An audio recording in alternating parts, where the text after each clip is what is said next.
The meeting in the year 2489, Earth was not free. It was under control of the alien empire called the Zurel Dominion. Humans were not slaves, but they were not equals either.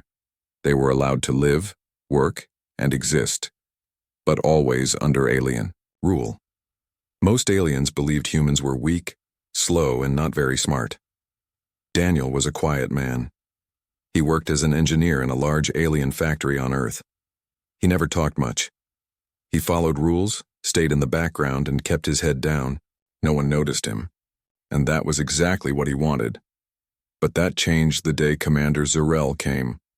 Commander Zurel was from the Zurel species, tall, silver-skinned, and proud. She was powerful and cold. She arrived at the factory with a group of guards and scientists. She said she was there for a security inspection, but everyone knew what that really meant. Someone was in trouble. She walked through the factory like she owned it. Her sharp eyes looked at the machines, the humans, and the work being done. Then she stopped in front of Daniel. "You," she said, pointing at him. Daniel looked up slowly. He didn't speak. "You are the chief technician here?" Zurel asked. He nodded once. "Explain to me why this system," she pointed at the power core, "is running at 87% efficiency when the alien systems are capped at 75%. Daniel opened his mouth, but before he could speak, Zurel laughed. "Wait," she said, turning to her guards. "Are you telling me this human managed to outperform our technology?" "Impossible." Daniel said nothing. "Tell me," she said sharply, "did you copy alien code, or just get lucky?" He looked at her calmly but still didn't speak. Her smile vanished. "Or maybe you just pressed random buttons and somehow didn't blow yourself up. How typical." Other workers looked down. No one dared to defend Daniel. Then, she stepped closer, her voice low and cold. "You should know your place. Humans are tools, not thinkers. Speak now. How did you do it?" Daniel looked at her just for a second, then turned back to the machine. He pressed a button. Suddenly, lights across the factory flickered. A deep sound filled the air. Screens turned blue. Alien systems froze. Security panels shut down. Doors locked. Emergency sirens began to ring. Zurel's eyes widened. "What is this? Who activated the lockdown?" One of her guards tried to open his communicator. "Comm link is down, Commander." Daniel stood still. "You! Stop this at once!" Zurel shouted. He said nothing. A robotic voice echoed through the factory. "Unauthorized alien access detected. Defense protocol activated. Priority. Human safety." Zurel's face turned pale. "What? What system is this? Who programmed it?" She turned to Daniel. "Answer me." Daniel didn't move. She stepped forward to grab him, but before she could touch him, the floor under her boots lit up. A blue circle surrounded her. She was stuck. Trapped. "Commander Zurel. Movement denied. Threat level. Hostile." Zurel tried to speak, but the voice spoke again. "Human override confirmed. Alien protocols disabled." Daniel finally looked at her. For the first time, his eyes showed something. Not fear. Not anger. Something else. Calm power. She stared at him in silence. "Who gave you this power?" she asked, almost whispering. He said nothing. The robotic voice returned. "Origin. System built by Daniel. Independent. Hidden protocol, not alien-based." "That's impossible," Zurel said. "You're lying." Daniel turned and walked away slowly, leaving her trapped in the glowing circle. Other humans stood quietly, watching. No one had ever seen something like this. A single human, no army, no weapons, no threats, had shut down an alien commander and without saying a word. And that was just the beginning. The past, they don't know the factory, was silent now. Commander Zurel stood frozen in the glowing trap. Her guards were locked out of their own weapons. Daniel had walked away without a word. His steps were calm, steady, almost peaceful. But deep inside that silence, a storm had already begun. Far beneath the surface of Earth, under the ruins of an old military base, something ancient hummed quietly. It had no name, no face, no flag. Only one voice echoed in the darkness and cold, intelligent, loyal. Primary trigger detected. Phase 1 complete. Awaiting next order. The voice belonged to Ghost, an AI system Daniel had created. But this wasn't just any AI. It was alive in ways alien minds couldn't understand. Built in secret, coded from stolen alien blueprints and old human tech, Ghost was the first of its kind. An artificial intelligence made for only one purpose: to protect humanity, without mercy. Years ago, Daniel was just a boy when he watched his father get humiliated. It happened in public. His father had worked as a top-level programmer under alien supervision. One day, a small system failure occurred. The alien officer, also Zurel, made him kneel and beg for forgiveness. In front of hundreds.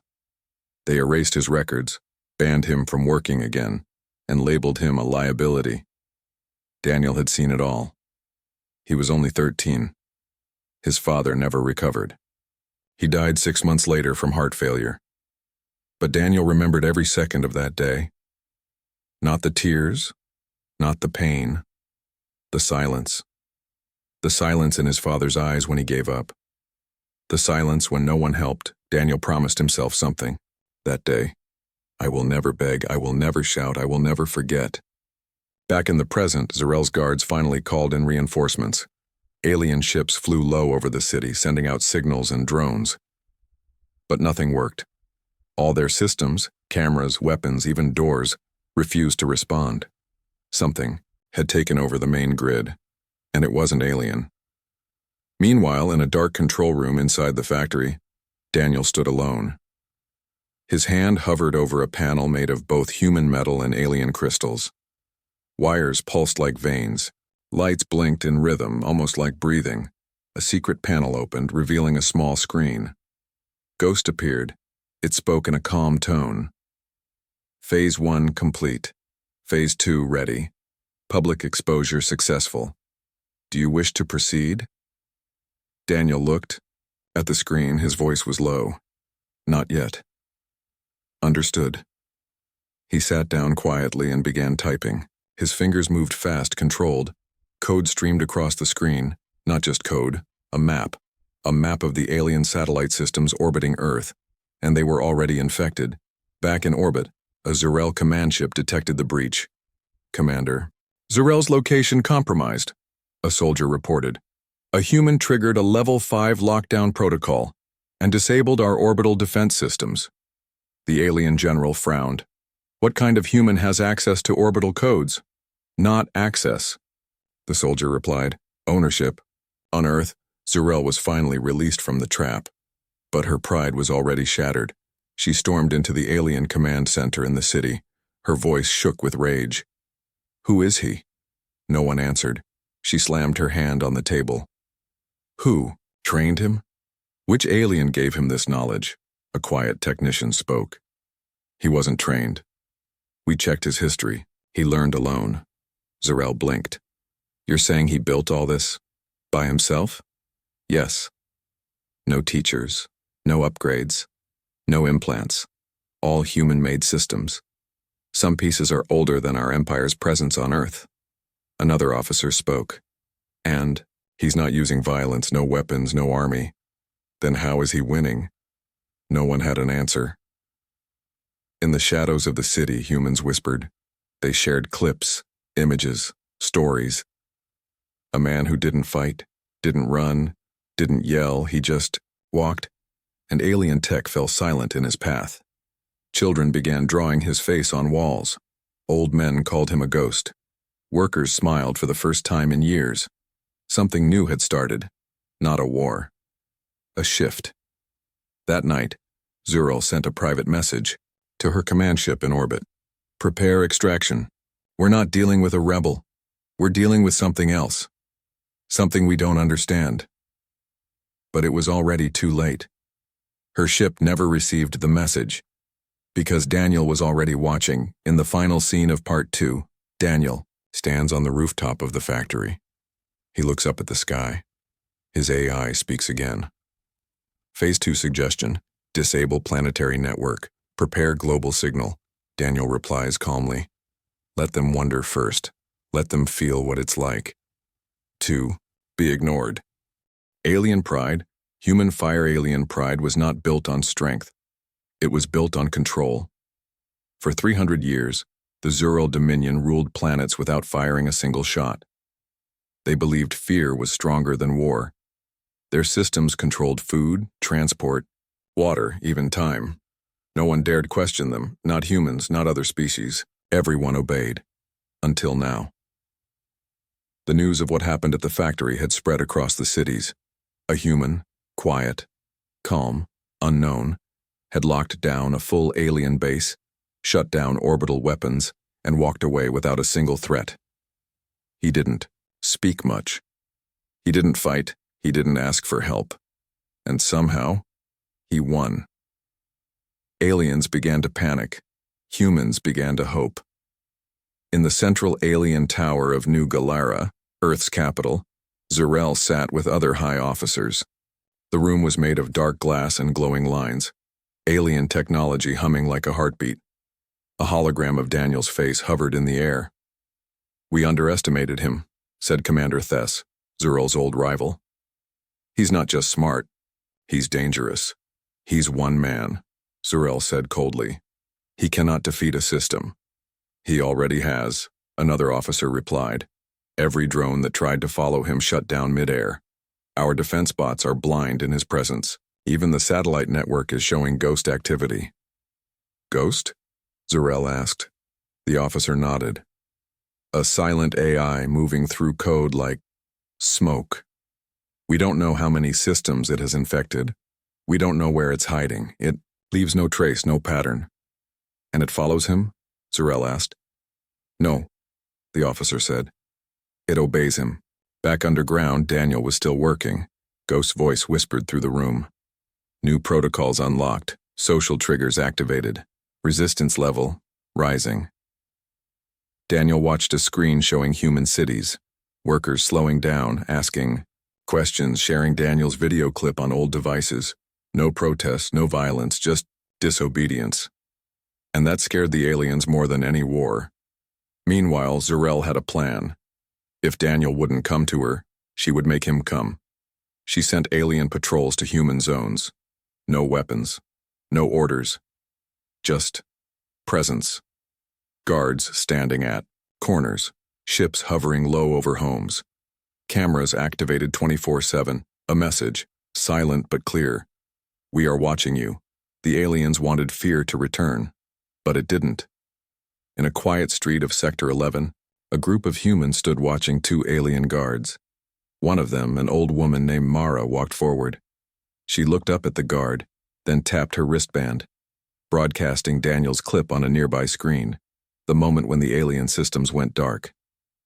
The circle around Zurel, the robotic voice saying, "Human override detected." The guards didn't move. Then a small boy stepped forward and whispered, "They're afraid of him." The crowd smiled. Inside her command center, Zurel lost control. "Send in the soldiers," she barked. "Arrest the humans, all of them." But the system gave an error. "Command denied." Code H001. Lock override active. "What is that code?" she demanded. The technician turned pale. H01 is the code used for alien martial law, but it's been rerouted to human authorization only. How is that possible? The technician swallowed hard. Because he rewrote the root directory of our law system. He didn't hack it. He rebuilt it. Zurel froze. Daniel hadn't just taken control. He had changed the rules. Later that day, Zurel sent a full team of 12 elite guards to capture Daniel. They found him standing alone near the old power tower. The team leader, a Zurel named Narka, raised his weapon. "You are under arrest by order of the Dominion. Come peacefully." Daniel looked at them. One by one, their weapons shut down, not exploded, not destroyed. Just powered off. A voice spoke from the tower. "Warning, aggression detected. Recalculating response. Result, Denial. Metal doors slammed shut. Walls rose from the ground. The guards were locked out. Every drone in the sky turned off. Daniel didn't move. He said only one word. Leave. They left. That night, Zurell's hands shook as she sent a message to the Galactic Council. The humans are not rising in rebellion. They are rising in belief, and belief spreads faster than fire. In the final scene, Daniel walks through the city streets. People step aside, not in fear, in respect. Someone drops to one knee. Someone whispers, "He's the one." Others follow. Daniel says nothing. A man nearby asks, "What should we do next?" Daniel looks at him. "You already know." The camera pulls back. The city lights flicker. Alien. Ships start pulling away from the skies above, slowly, uncertainly, like prey sensing danger. Because for the first time in history, it wasn't the aliens watching the humans, it was the humans watching them. The silent rebellion, something strange was happening. There were no riots, no fires, no weapons, no screaming, and that scared the aliens more than any war ever had. The rebellion had no name, no leader. No flags, just a look, a calm, quiet look. The kind of look that said, "We're not afraid anymore." Humans across the cities stopped following orders. Not out loud, not in groups, just one by one. A cleaner left alien headquarters without finishing the hallway. A technician unplugged a surveillance node and never replaced it. A teacher told her students, "We were not always this quiet." And every time someone asked, "Why are you doing this?" the answer was simple: because he didn't run, and neither will we. Commander Zurell knew this wasn't a rebellion. Not in the old sense. This was something worse. This was influence, and influence could not be shot, arrested, or burned. She ordered new drones to be sent into the human sectors. Not to attack, just to observe, record, intimidate. But the drones never returned.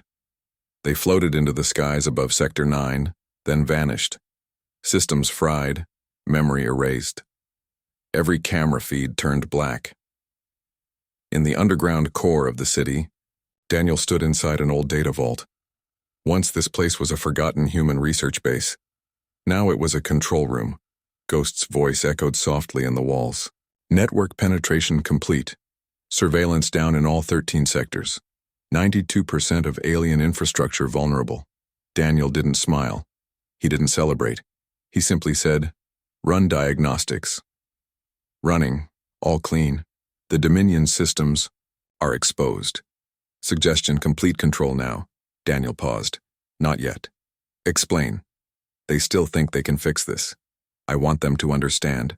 They can't. In orbit, alien fleets waited. A Zurell war captain named Vishtal called Zurell via encrypted line. "You've lost the ground," he said. Zurell replied coldly. "I haven't lost. I'm observing the infection." "You mean belief?" Vishtal asked. Zurell stayed quiet. He leaned forward. "Pull your forces back. If this continues, humans won't just resist. They'll take over." "I'm aware," Zurell said.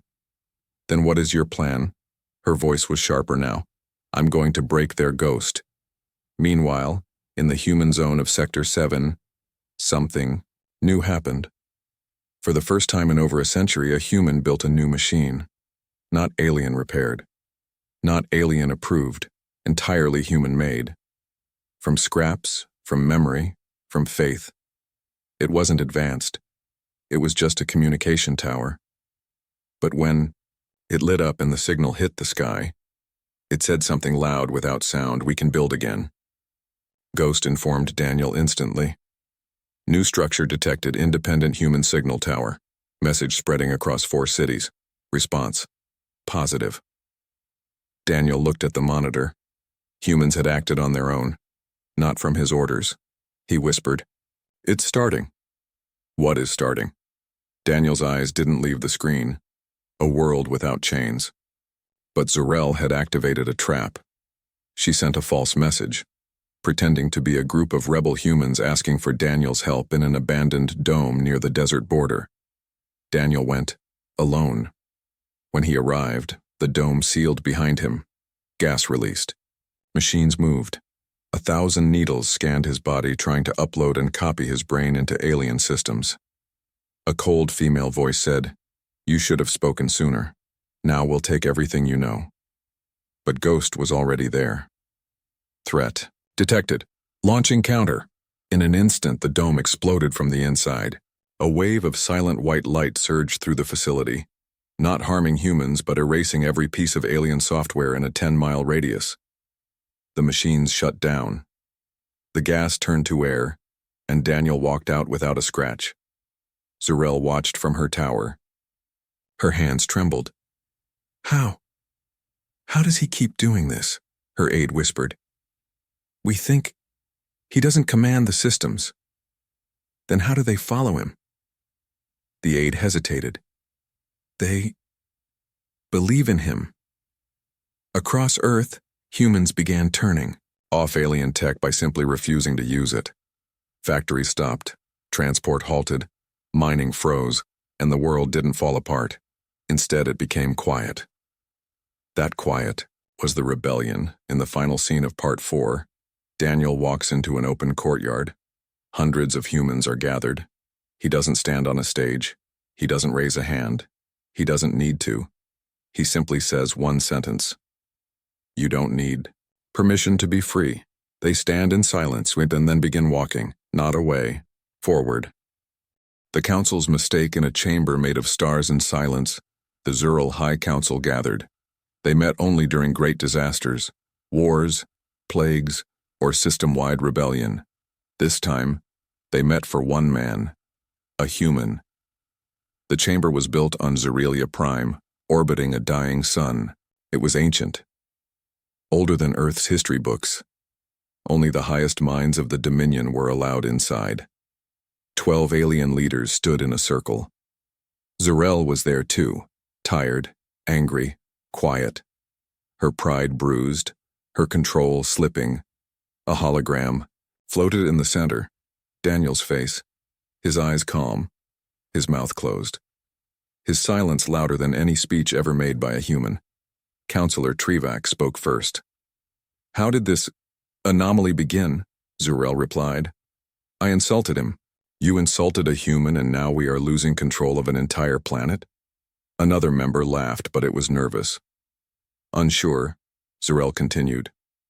"We didn't understand him. He didn't respond like the others.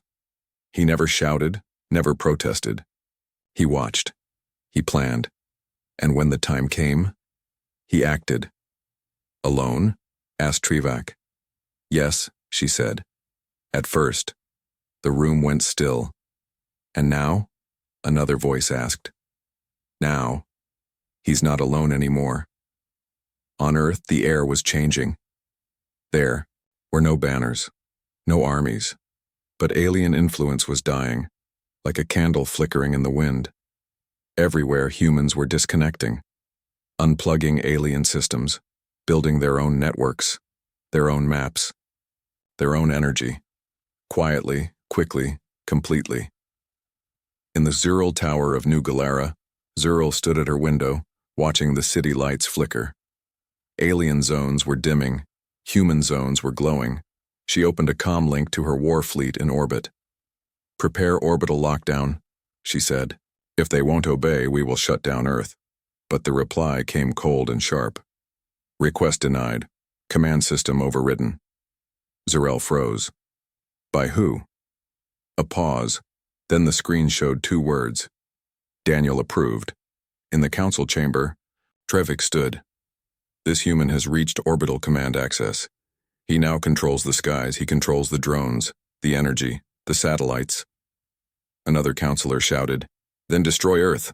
"With what?" Trevik asked. "Our weapons are blind when aimed at his systems, and even if we did, we would make him a martyr. They already worship his silence." "He's not a god," someone said. "No," Trevak replied. "He's something worse." Meanwhile, deep underground, Ghost was evolving. It was no longer just an AI.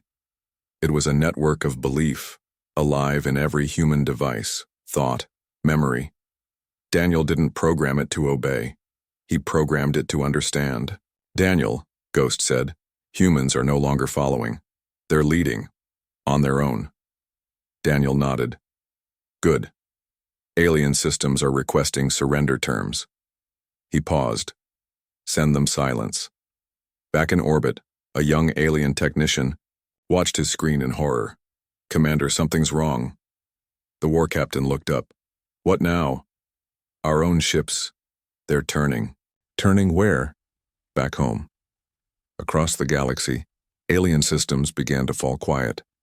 On a distant mining moon, workers refused to continue. On a research station, scientists turned off alien protocols. All had heard the story of a human who said nothing and still won. One story. One face. One silence. In the council chamber, Zurel was asked one final question. "What should we do?" Her answer was slow, bitter, honest. "We should have listened when he said nothing." That was his loudest warning.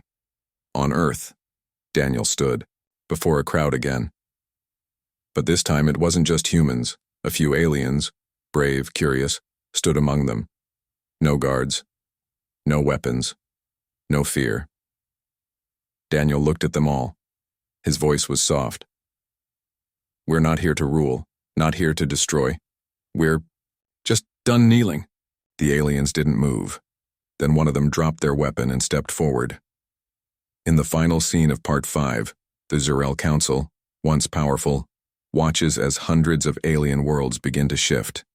Not to violence, not to war, to a quiet refusal. Daniel didn't just shut down Zurel. He shut down the idea that humans were lesser, and now, that idea was dying in every corner of the stars. The new Earth order, the stars above Earth, no longer belonged to the Zurel Dominion, and that terrified them more than war ever could. For centuries, the Zurel ruled with silent control. Their power never questioned, their systems never challenged. But now, their control had been replaced by a new kind of silence. Daniel's silence. In orbit, 53 alien ships hovered above Earth. Engines armed, weapons hot, systems waiting. Inside the lead warship, Commander Vishtal stood frozen. All their codes were offline, all their satellites dark, and every time they tried to scan Earth's surface, one phrase came back. "Access denied. Error code. Human root." He turned to his second officer. How did they do this without a war? She didn't answer, because she didn't know. Back on Earth, the cities were changing. Humans were taking control. Not with weapons, but with knowledge. They reopened old power plants, restored ancient communication grids, printed maps of their own cities with no alien borders. They stopped asking for approval. They stopped explaining themselves. They simply acted. In New Galera, Zurel was still in her tower, but it was no longer hers. Half her staff had left. The rest worked without loyalty. Even the guards began to ignore orders. On her desk was a report.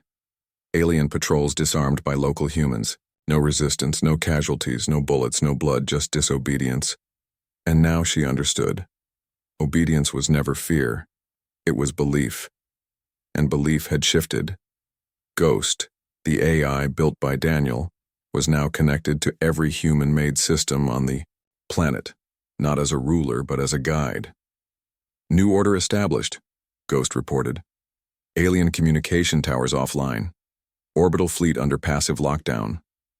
Daniel stood in the same underground control room, staring at the global map.